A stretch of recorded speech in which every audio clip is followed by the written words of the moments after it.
Hi, everyone. Welcome to Conejo Valley Visionaries, a weekly podcast spotlighting the people and stories behind your favorite Conejo Valley businesses. I'm your host, Cristina Dennstedt. Today, we're joined by Blake and Adelina Brisbois, owners of Engage Therapy in Westlake Village and Agora. With their intensive outpatient program serving youth ages 10 to 25 dealing with depression and anxiety, Engage provides evidence-based, accessible, high-quality mental health care for families. In this episode, we'll dive into their journeys from clinicians to business owners, their approach to supporting the community, and the impact they're making on mental health in the Conejo Valley. If you enjoy this episode and find value in the podcast, please leave us a 5-star review and rating. This helps more folks in the community find the podcast, and therefore each story can reach more people. Stay tuned for a conversation on mental health, business growth, and creating lasting change. Hey, Blake and Adelina, thank you so much for being on Conejo Valley Visionaries today.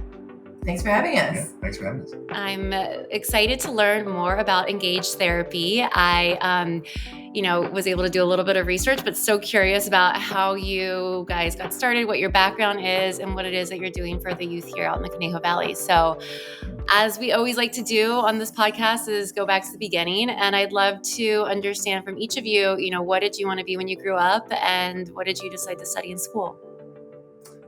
Yeah, I think Adelina had more of a traditional therapy kind of mind as far as like wanting to be a therapist from an early age. I didn't myself. The career kind of came to me, and I was really excited, Cristina, when I saw what you're doing because I grew up out here. So I'm 40 now, so I've been in the Conejo Valley my whole life, sans like college and that sort of thing. But I was a local boy and. Always throughout school thought I would be maybe in programming or some kind of science. And then, I really found a passion for healthcare through my own, journey with my mom. She was ill when I was a child. And at first I wanted to be a medical doctor, an MD, just seeing her go through all her treatments. But actually, even then, I was kind of like, into the more empathic side of medicine. My experience, I've all heard a lot of her physicians were, brilliant minds. That being said, sometimes they didn't take care of you in a psychological way, in a spiritual way, in a way of that kind of care. Mm-hmm. So I was really wanting to be a different type of doctor. So then, I went to college up north and was going to be an MD, but then had my own health issues, was diagnosed with multiple sclerosis, and decided medical school was not for me at the time. But then I decided to get my doctorate in psychology. So did that, and then bounced around to different internships in the Southern California area. Napa State Mental Hospital up north, and then Echo Park, Gateways Hospital there, and I started coming back towards us, in the Conejo Valley. So Occidental College and then Calabasas. And in Calabasas, that practice I was working at introduced me to Engage, which was founded in 2011. And I immediately fell in love. I was like, if this service was around when I was a youth in this community, I know myself and a lot of my peers would have really benefited from it. So I was really excited to join the team, and I did in 2016. It was just such a cool place, a great vibe, and a lot of young therapists, male therapists too, which is hard to come by sometimes that work with youth. So I joined then, and shortly thereafter you joined, right? And then we've been owners and operators since 2020. So I'll let you kind of fill in on your background too. Yeah, I think my path, like Blake said, it was a little bit more traditional in that I growing up, I thought I wanted to be a teacher because I liked working with kids. I thought I would like working with kids, and that's what I knew. That was what was in front of me was, being a teacher. And then I didn't know that I was talking to a school counselor, but there was this person on campus in high school that I really always, me and a lot of the kids just like gravitated to. And I realized now that they were a school counselor, but I didn't actually even know that. And so I remember thinking, and I remember telling my parents, like, whatever that job is, I want to do that job. That sounds like so cool. You get to hang out with teenagers all day and just hang out. which is really That how doesn't sound like fun to me. So I'm impressed that Oh. that sounded like fun to you then. It sounded like fun to me then, and it still sounds like fun to me Yeah, now. that's good. I know. That must be key. Yeah, so that's what made me feel like I really, first of all, enjoyed people, and I would always get feedback from others saying that they thought I was helpful to talk to, and I didn't really know why they said that, but that's what people would tell me. And so then I took AP, excuse me, I took AP Psych in high school, and it was like the easiest class I had ever done. And so that meant something to me at the time. And so I just pursued learning more about psychology, went to college, and still, I actually then switched gears and thought I wanted to be a family lawyer because same thing, I wanted to help kids, and I felt like that was the way to make a difference. It was one of my professors at UCSB, where I went to undergrad, that introduced me to the idea of being a therapist. And that's how I learned that you could go to grad school and you could be a therapist. And then when I was in grad school, it just felt exactly right where I wanted to be. And so that the part about working with teenagers never changed for me. That continues. What did change is that I learned that you can do therapy with younger kids, which I didn't actually know growing up. And I think culturally in my upbringing, it just wasn't talked about and it wasn't normalized. And so I just didn't know it existed. But once I learned, I kind of just became so into it because I think, and I still think, if you can help kids at a younger age and they have tools, then they're better off for the rest of their trajectory. Sure. And so at what point did you and Blake meet? Did you meet at Engage or prior to that? Or where did your paths cross? Yeah. No, actually we met in our first traineeship. So when you go to graduate school, while you're in school, you do a traineeship before your official internship. And we were both at the Maple Counseling Center in Beverly Hills. In the adolescent track, like Adelina said, always kind of working with the youth. And we actually met running a group therapy for people at the continuation school at Beverly Hills High called Moreno. So a lot of kids that were either bussed in from Venice or some of the Beverly Hills kids. That's how we met. And then we're running a program now with mostly group based. So it's interesting. It's pretty full circle. Yeah, it sounds like it. And it's interesting that both of you had this sort of like instinct as kids that, that you wanted to pursue some version of this path, which is really cool. And I think it's one of my favorite things to understand from business owners is like, how closely does it relate to what you wanted to be when you grew up? So it sounds like there was a lot of that thread continues. So this is interesting. So you move out here to the Conejo Valley to join Engage. Is that right? Yeah. I mean, again, I grew up in Agoura Hills. Right. Adelina grew up in Orange County. And we were already moving back here, but then found Engage. And then it was like, great. I mean, we work 3 miles from our home. And I think what I love about our work is it's a little bit unique, I think, in our segment of mental health, because we run programs, we run IOPs for youth. So most of those programs are bigger operations. They have multiple locations. They may have a lot of backing and funds from corporate America. We are really a mom and pop shop here in the Conejo Valley. So we have one location. We're opening a second location in a few months in Agoura Hills. So we are really committed to this area. We're in Westlake right now. So, well, can we take one step back and just explain what Engage is as a starting point? So for those who are not familiar. Yeah.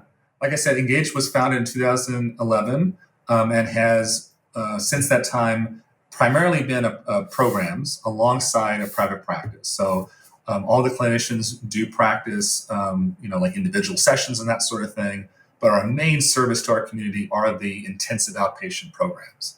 Those are for youth right now, age 10 to 25.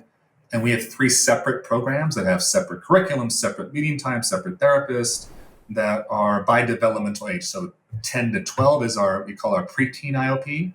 13 to 17 is our teen IOP, and 18 to 25 is our young adult IOP.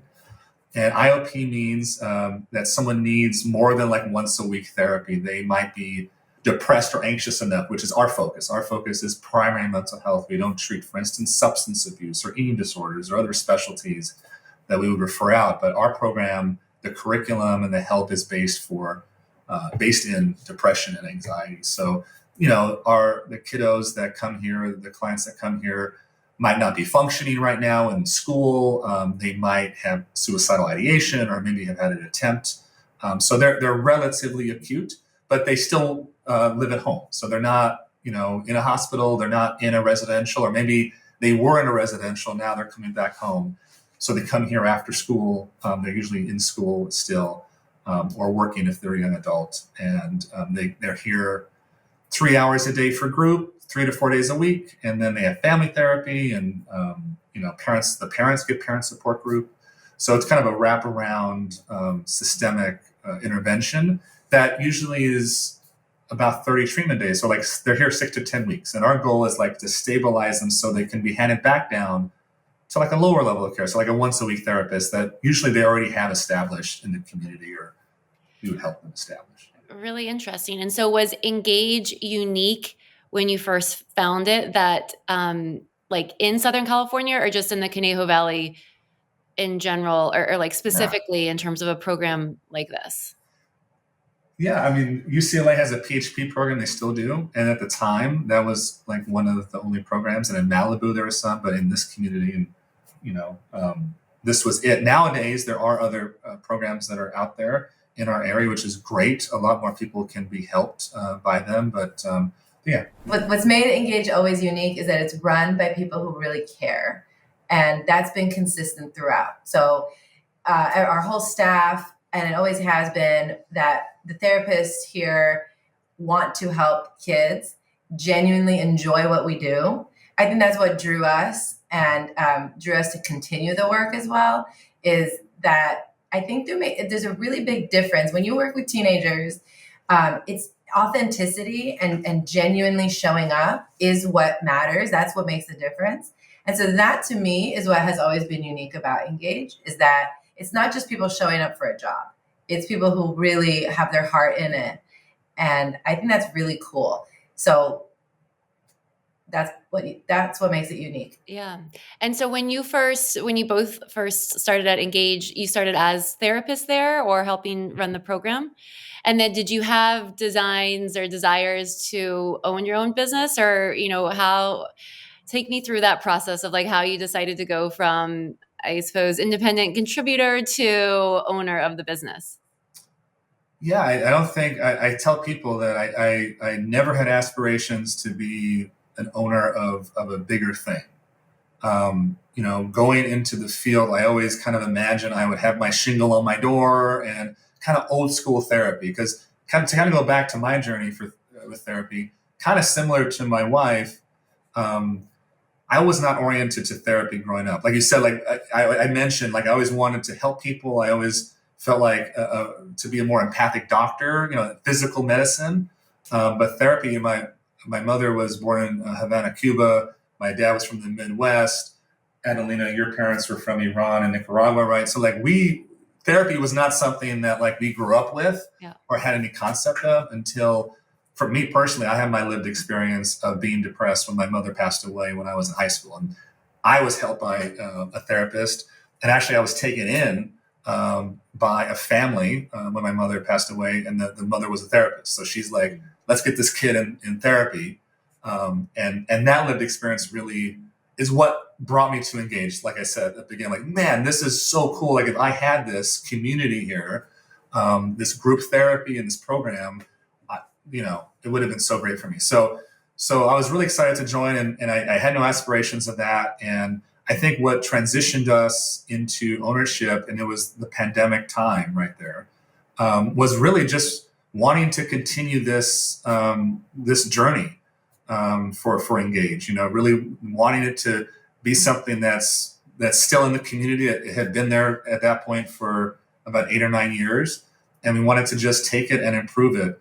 And I think the two things we've worked on since ownership has been to expand the demographics younger. So Engage always kind of started at 13, and now we have that younger program. And that is unique too, because a lot of times when I had a 10-year-old in my practice that I saw once a week or something, and they needed more, I'd have to like try to refer them to a placement specialist to send them to like maybe Utah or somewhere out of state. Which is really hard to do for a kid so young. Parents do not want to separate, nor should they.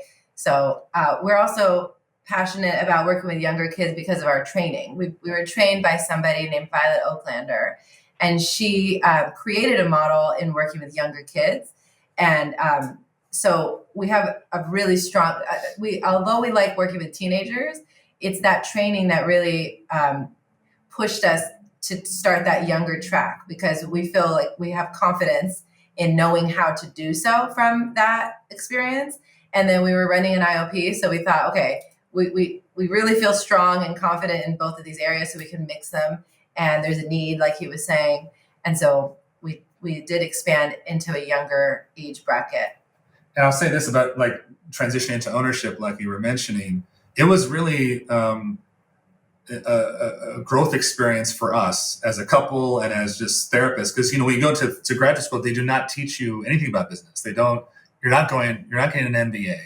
So you're going into really the unknown. And one of the things that we worked on from day one was to increase access to our programs. Because, when you have programs run by, professionals in our field that go to graduate school and they've amassed the resources to do that for themselves, they need to be paid a living wage. And this treatment can get very expensive very quickly, which led to only certain families being able to access the care.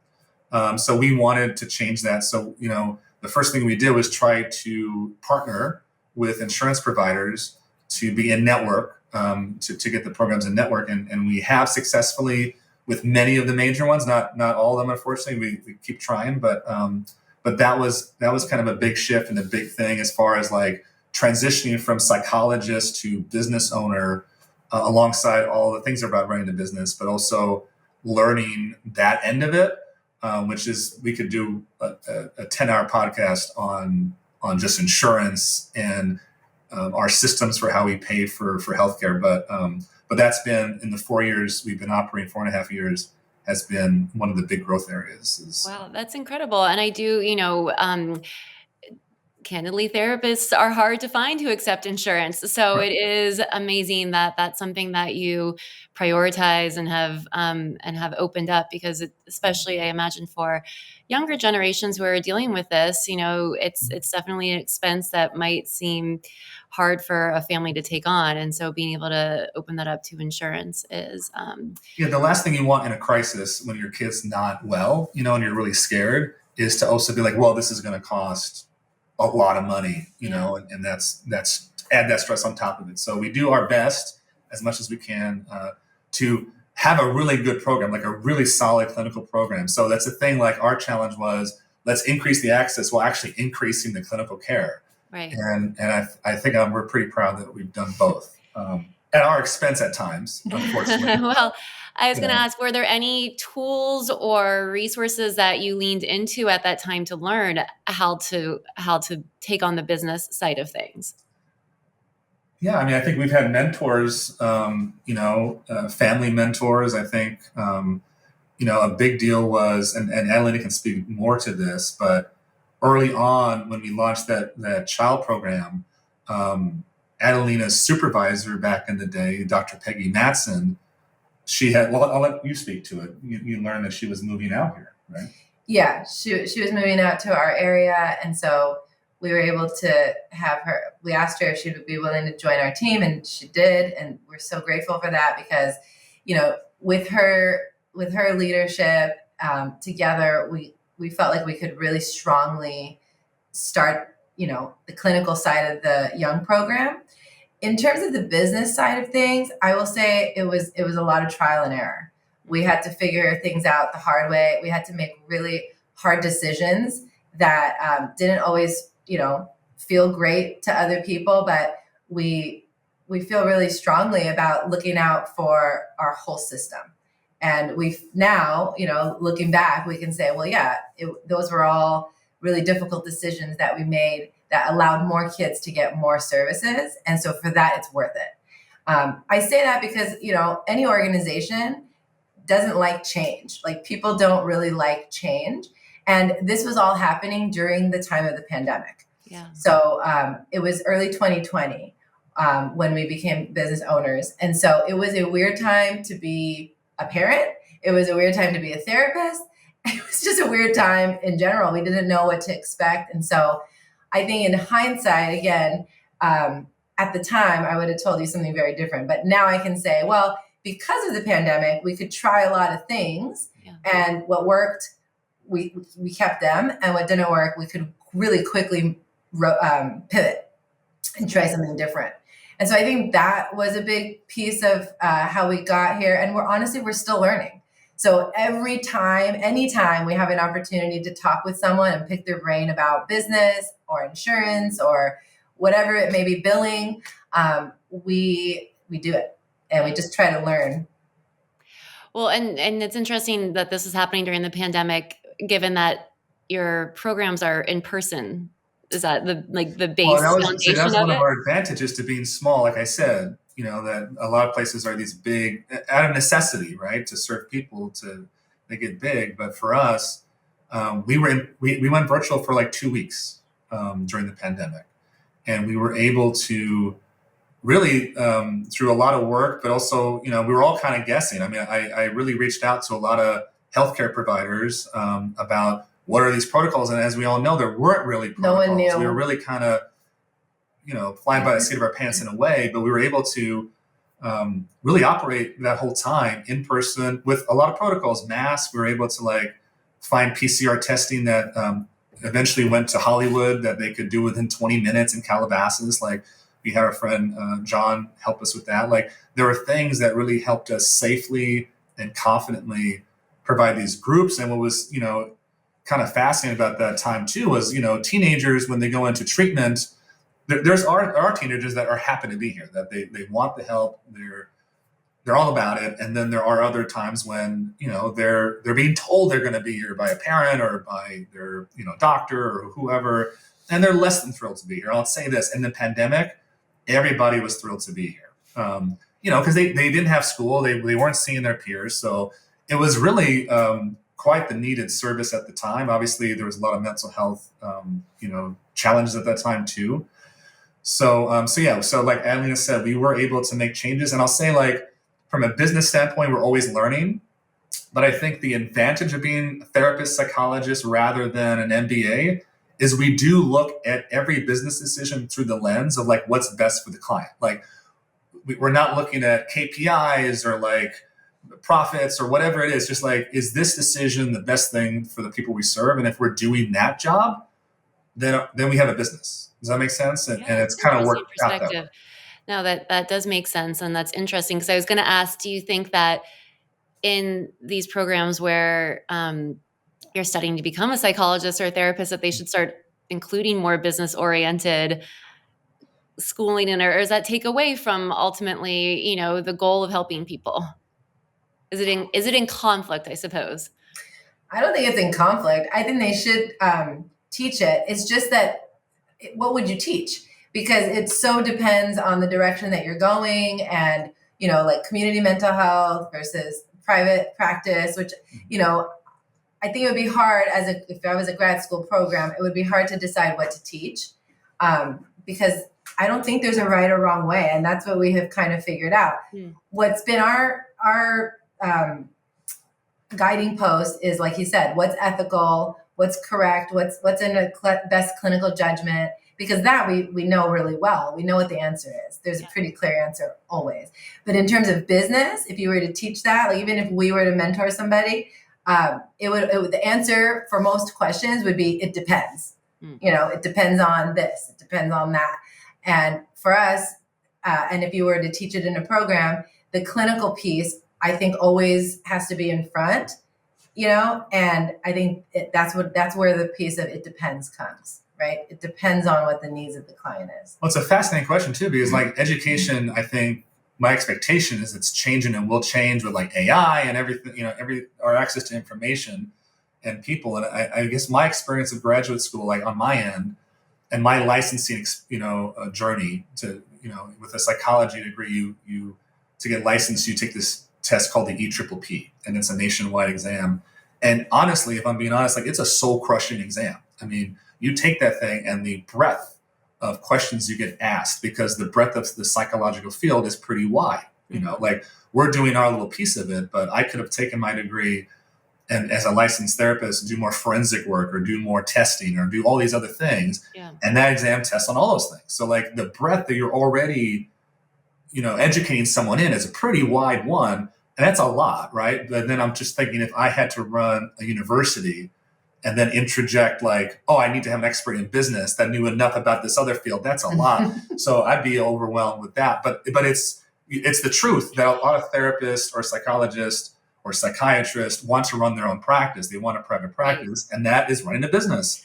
And I think that's the interesting part of it. And I totally understand. It's like, how much can you absorb, especially when you're learning like the crux of what is necessary for your profession. But in this modern age now too, where everybody has to be a content creator, or they want to be a small business owner. It's like, there's so many things to learn. And essentially, I mean, that's why you have to bring in experts, I suppose, to help you balance that out. But it is an interesting time. And it's seemingly like the people I've talked to, like, especially in the therapy field, they want to essentially run their own practice at some point. So taking on those skills is something important, but keeping in mind, why you're actually there is to help people. Sounds like that's we have kind of half and half here as far as our staff of licensed, really experienced people like Peggy. She's been doing it for decades. And then we have associates, which are post-degree but pre-licensed. So they're under our supervision, gaining their hours, right? So they're young therapists. And I just had a conversation with one, and they want to build. They want to, build their brand or their practice. And I said, well, you have a finite amount of energy and time in this life and right now, right? And yes, content creation, posting on Facebook, all that stuff, it has a value. And I would implore you to prioritize honing your craft, because if you become a better therapist and you help more people, that in my experience still nets you the practice that you want, rather than focusing too much time on the other stuff. So it is a balance, and I think a lot of people are drawn to Instagram, social media, podcasting and what have you. And there's an immense value to them. It's just kind of, how do I dissect my time, Yeah. Yeah, no, that makes a lot of sense. Just touching quickly on social media and young adolescents. Is that something you're seeing increasingly in your practice in terms of what's leading to depression? Or I'm just curious, as a parent, I have young children, but I don't know if you can speak to that. It's obviously a major topic, and we're seeing things on a global scale of how that's impacting kids. I'm curious, like, is that something that's you're able to pinpoint as an issue right now? I think it's interesting. When you spend a lot of time with a lot of teenagers, you start to realize that they have so much wisdom. Kids actually know way more than we do about the impact of social media and how to use it and how to not use it. I've sat in groups, and they'll tell me about dangers of social media and how it's fake. And, if someone looks like they're having a great time, it always means that they're not. And so I think that we underestimate how much they understand. And I think, to answer your question, I think that it's not just the only thing contributing to people having depression and anxiety. I think you have depression and you have anxiety, or you have both. And it can just tip the scale either direction, right? It can help you and feel like you have community, and especially speaking of the pandemic, it helped a lot of kids to feel connected when they otherwise would have isolated even more. And it also, there's a lot of pressure, right, about how people look, and comparison is, I think, where we see the downfall. So I think it's really crucial, especially at a young age, to talk with kids about the use of social media and how we can harness it for good, and also leave behind the parts that are not working for us as a society. But the challenge to that is that the adults have to be aware enough to have those conversations with their kids in a really informed way. And I think that's actually, in my opinion, working with families and kids, teens, is actually where I think we need the most support, is supporting the parents in understanding their own feelings that come up, and then helping parents have conversations with their kids. Because, I can have a conversation with a teenager and I'm, their therapist or their group therapist. It's really different when it comes from your parents. And kids, while they may not want to admit it, they are looking to their parents for like, what do we believe in? What do we think?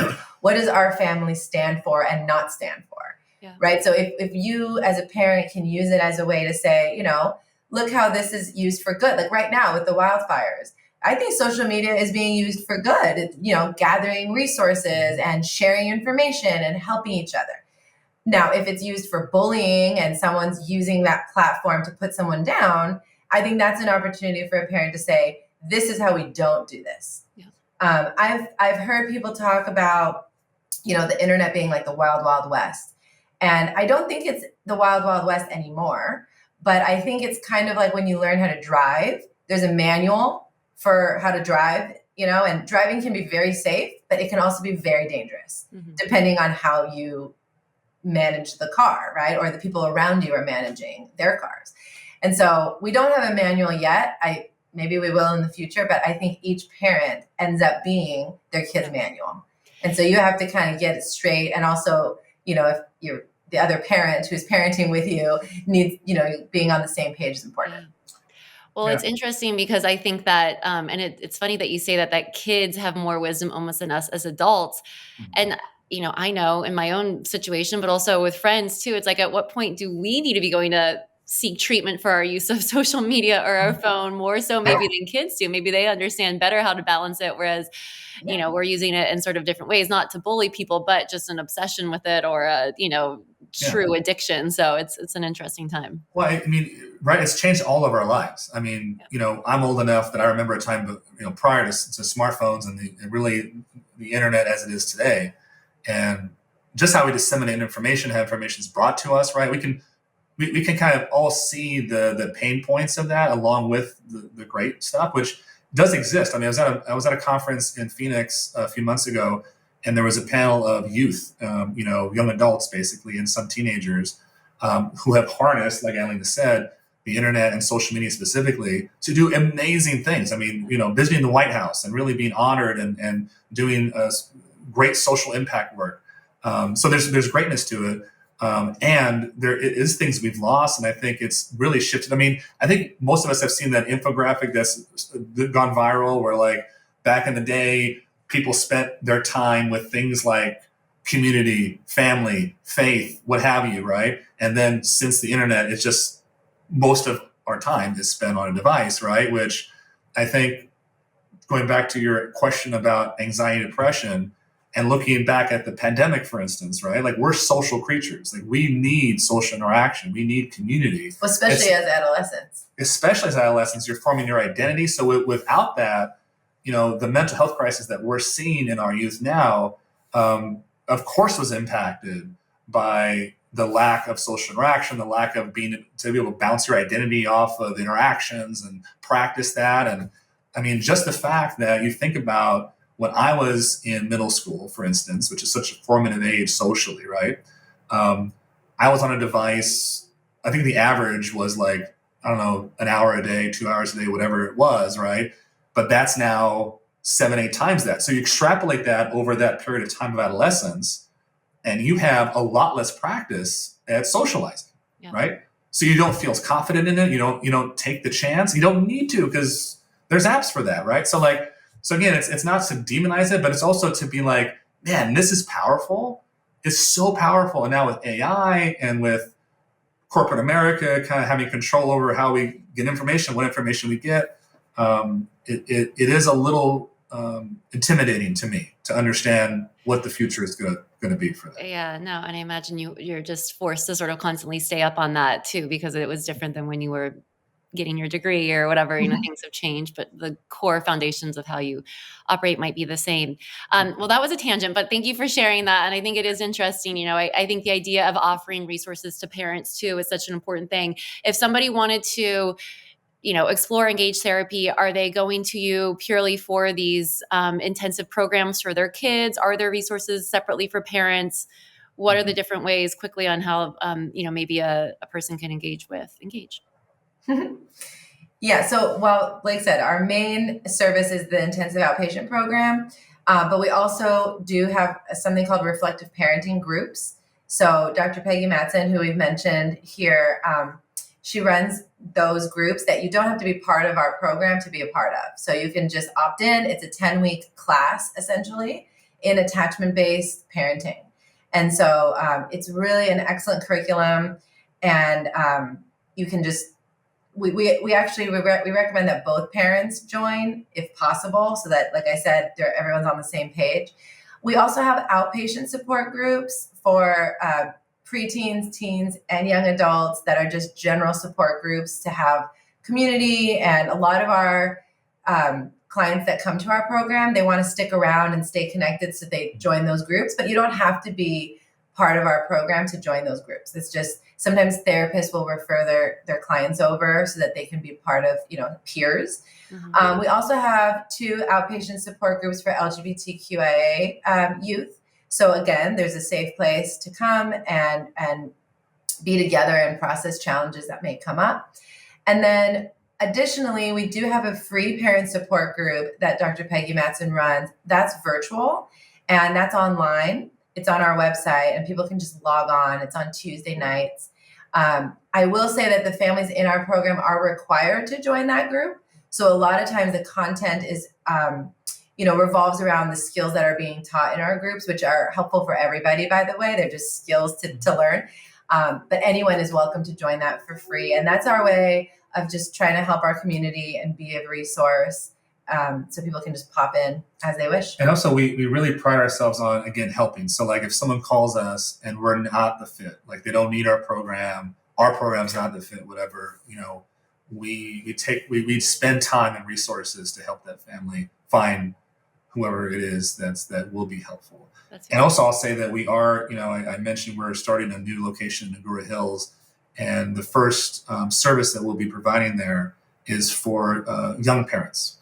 So for parents of, newborns through, preschool age, it'll be also a 10-week course, and it'll be co-facilitated by Dr. Peggy Matson, who's been mentioned, right? And just to talk about her for a second, I mean, she has experience as a NICU nurse, as running a director of a preschool, and she's, a licensed therapist that trains people in this program, the reflective parenting program, all over the world. I mean, she has a cohort in China that she does over Zoom, teaching this model that UCLA has done research on, and it's empirically validated. DMH uses it. It's such a great program. And that's how Adelina met Peggy originally. She supervised Adelina in it.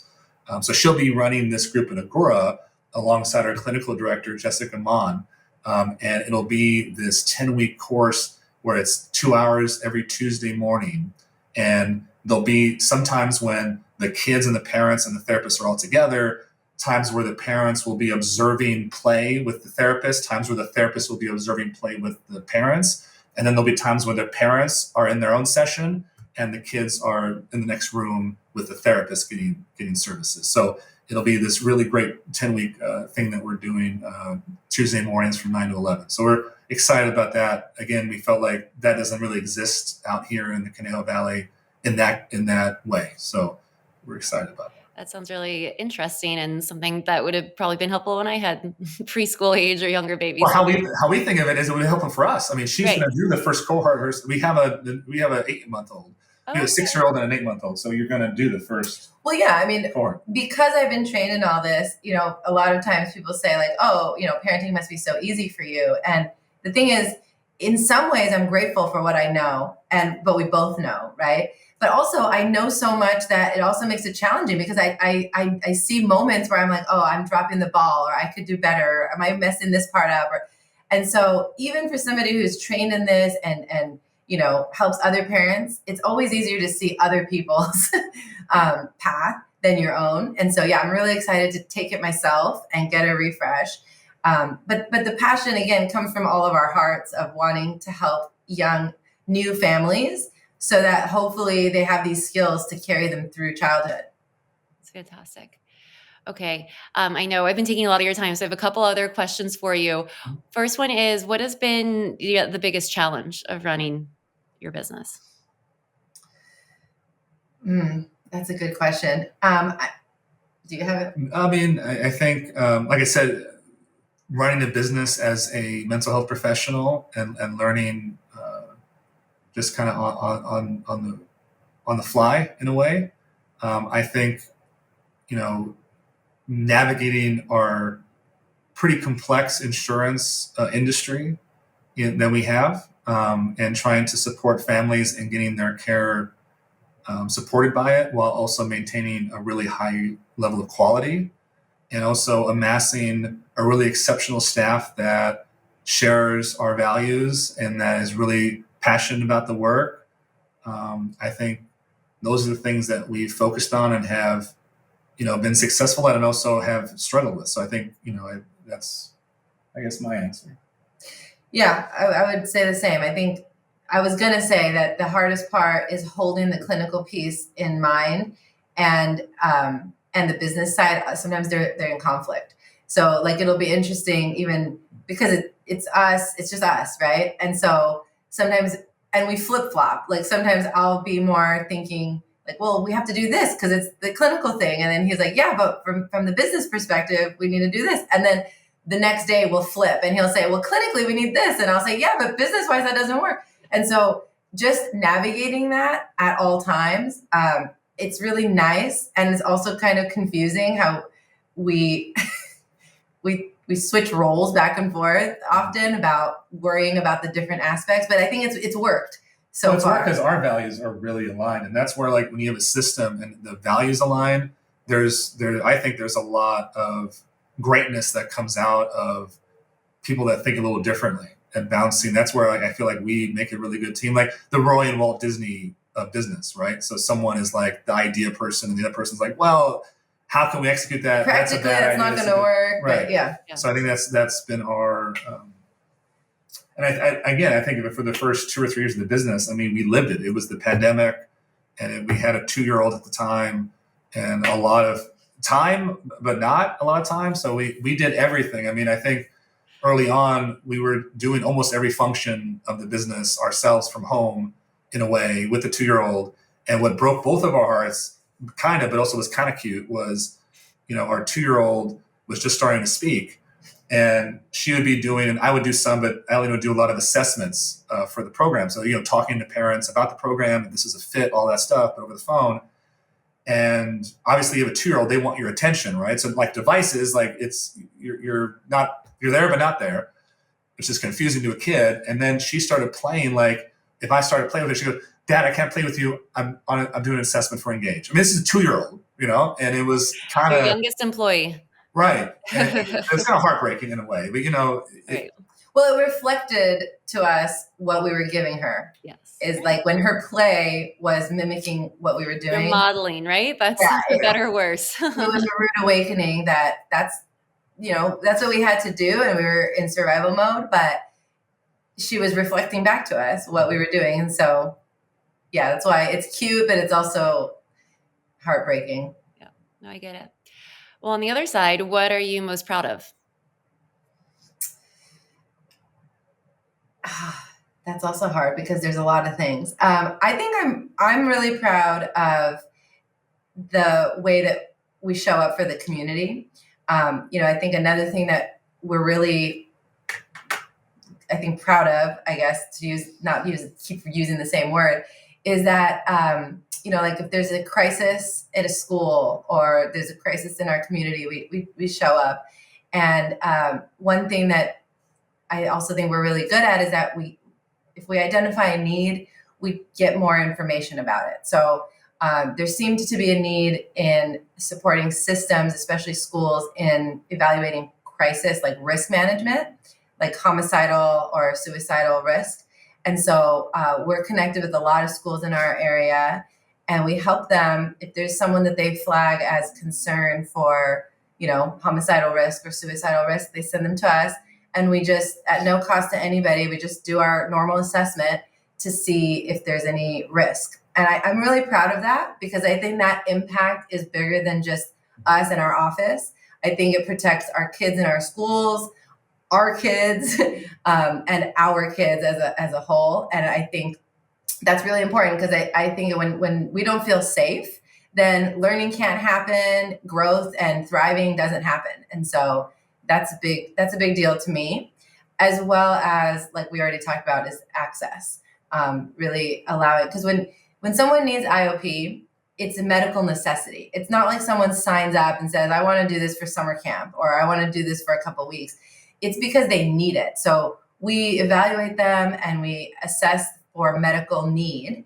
And so it's horrible for someone to have medical need of a service and then not be able to access it. Yeah. And so it feels really good that still not every family, but more families have access to that using their insurance. And so that doesn't have to be a question in the process. I'm really proud of those two things. That's awesome. Okay. Well, moving on to two just lighter, quick fire questions. The first one being, what is your favorite thing to do in the Conejo Valley? Conejo Valley. I mean, I think that's easy. Raising our kids, I would say. I agree with him. Okay. I was going to say eat, but his answer is better. Well, and some of your guests that you had on here, like when I grew up out here, it was a lot of chains, really. It was like Applebee's and Chili's or whatever, and that's been replaced a lot of times by like Mouthful, or Basta, or these more like local, which is really cool to see and yummy. So we're foodies, so we like to try new places, and also we have a special place in our hearts for these restaurants that are owned by oftentimes couples, and when we see that struggle, so we show up for that. But anyway, his answer was better than mine. And at the same time, we do that with our family. We go eat, we go explore. But to be clear, we're not here for the food. We're here for the kids. That's what brought us here. Back. Yeah, no, I think that brings a lot of us here, but to have good food options is also a nice. Isn't it? Yes, Yeah. You got to have the balance, not only for the kids. Exactly. Okay, and my last question for you is, what is one piece of advice you would give to a first-time entrepreneur? Say yes to everything. Opportunities. Yeah. I think any opportunity, it may not work out for you. It may not be worth your while in the end, but I think that's the biggest lesson I've learned, is just to say yes, and you'll learn something. Even if you learn what doesn't work. That's a good one. I'm trying to think. There's so many little nuggets, but I'll say, if you've grown up in this culture, to just do a little bit of studying on Ikigai. It's a Japanese. Are you familiar with Ikigai? No. So it's a Japanese concept, and I'm going to butcher it. So there'll be some people of Japanese descent or that will correct me. But my understanding of Ikigai is it kind of roughly translates to like life's purpose, and it's kind of this Venn diagram of thinking about, what do I want to do with my life. And we know from like psychology that having a purpose, waking up with a purpose in the morning, is again, it's not a want, it's a need. Like without it, that's why we know that when people retire in our culture, right, death rates go way up. You don't have that purpose anymore, right? And we know that in other cultures, people tend to not retire or not look towards retirement as like this great thing, right? And we know in our culture, a lot of times, or at least in my experience, people make their decisions about what they do with their time and energy, and as far as like, how can I make a living, in a realistic way, or have a lifestyle that I want, or have esteem. I know that, like, I won't speak for Adelina, but like a lot of, you're brought up in a culture, like we could be a lawyer or you could be a doctor, like which one do you want to be, kind of thing. And I think our area of the Conejo Valley has a socioeconomic status that a lot of kids, a lot of young adults, what have you, have that concept. So to study Ikigai, which going back to that, is when you think about what I want to do with my time and energy, my life's purpose, the Venn diagram of like, what am I passionate about? what am I legitimately good at? What does the world need, and what can I get paid for? And you find something that like basically satisfies all of those things. And that's a journey, but when you do that, then you're good at it. The world really needs it. You are passionate about it. So you don't feel, it's the whole epitaph, like a whole cliche, like it doesn't feel like work, but you wake up and you're energized by it, even if there's times where of course you're drained and you're burnt out. But I think that's where that has helped me find this career, even though it's not something that I think I would have predicted when I was a youth. So that's my long answer. No, I like it. And it is a good idea. And it's curious. I don't think we have time for today, but I'd be interested to find out if you think that that's something that like you are consciously doing, or can you only know that you've done that when you look back, And I think that for me, I didn't consciously do that, but I do know culturally it's, it's a nice, it's like the story of the guy in Tokyo that has a chicken wing shop, and he's a Michelin star chicken wing chef, and is wildly successful and will never retire. Like that guy did it, where if I told my mom from Cuba that I'm going to open a chicken wing shop, she probably would have slapped me, or something like, what are you doing? That wouldn't have been. Yeah. But maybe then that comes to the parents too, being around their kids now and saying, what are you, like kind of putting those ideas in their head. So even if you don't realize you're consciously leaning towards that perfect sweet spot of your Venn diagrams, at least you're maybe a little bit more aware of it than it was when we were kids. So yeah, just introduce those concepts, because no culture is perfect, but you can learn things from different cultures sometimes. No, I love it. Well, excellent advice. And thank you both for joining me today and for all the work that you're doing for the youth out here. And I'm sure, our listeners will find value in exploring if they need it. So thank you for that. Thank you. Thanks for doing this. Yeah. Make sure to subscribe to Conejo Valley Visionaries wherever you listen to podcasts so that you never miss an episode. And follow us at Conejo Valley Visionaries on Instagram. If you want to share your visionary story on the podcast, send us a DM. We are always open to guest nominations.